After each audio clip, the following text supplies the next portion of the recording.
Thank you and welcome to the show this morning. The topic this morning, excuse me, is Cuba.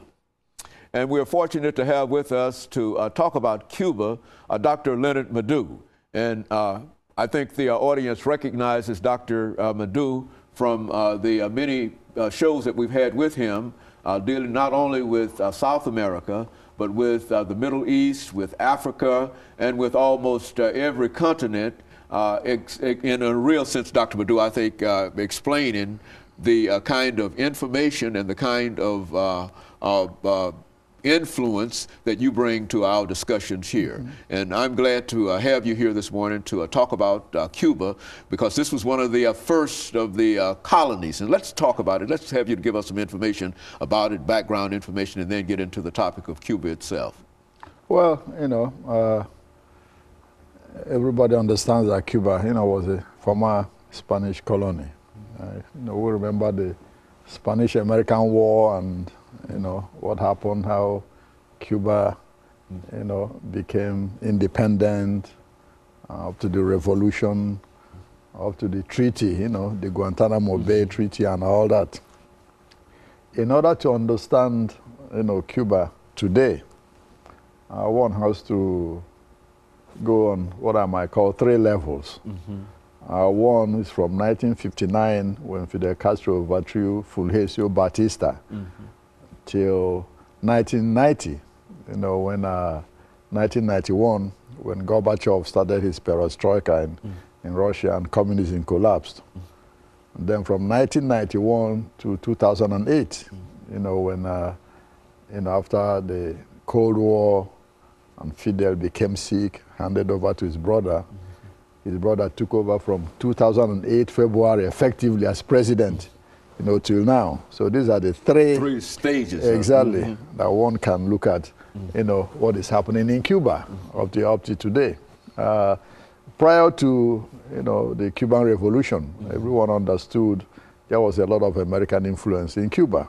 A lot of the companies in Cuba were owned by Americans. A lot of the corporations and businesses, casinos, etc., etc.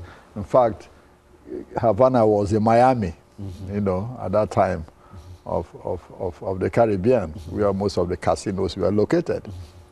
So here comes Fidel Castro in 1959 and overthrew the so-called corrupt dictatorial government of Fulgencio Batista. Initially, people thought that the Cuban Revolution would follow the capitalist path. Okay. But however,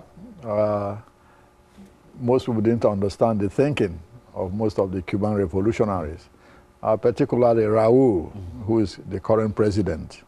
In fact, Raúl Castro was the main communist amongst the revolutionaries, not even Fidel himself.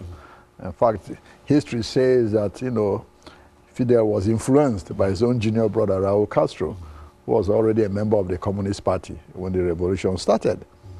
And as you well know, this revolution was sparked, because of the dictatorship of Fulgencio Batista. People were being arrested, jailed, civil rights, was human and civil rights were being violated, etc., etc.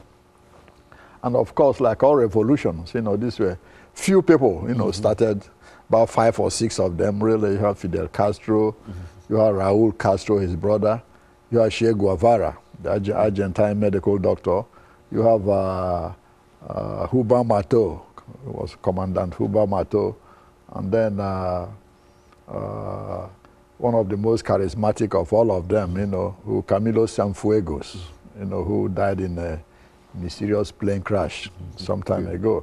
Just 5 of them plus the highest ranking black amongst them, called Juan Almeida, Major Juan Almeida. He just died 2 years ago. You are just a group of them who started the revolution. When they came to power, like I said, they appointed some figureheads known to the Americans, to make the American government feel comfortable. But at the same time, Fidel Castro and his brother and the rest wanted a socialist, Cuba, where unemployment will be a thing of the past, racial discrimination will be a thing of the past, free health care, free education, and you name it.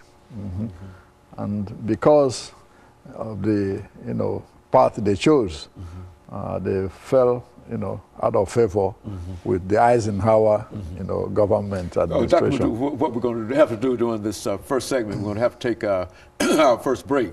And after we come back, we can pick up at that particular point. But it's time for us to take this first commercial break. And we'll be back with our audience following this very, very short commercial break.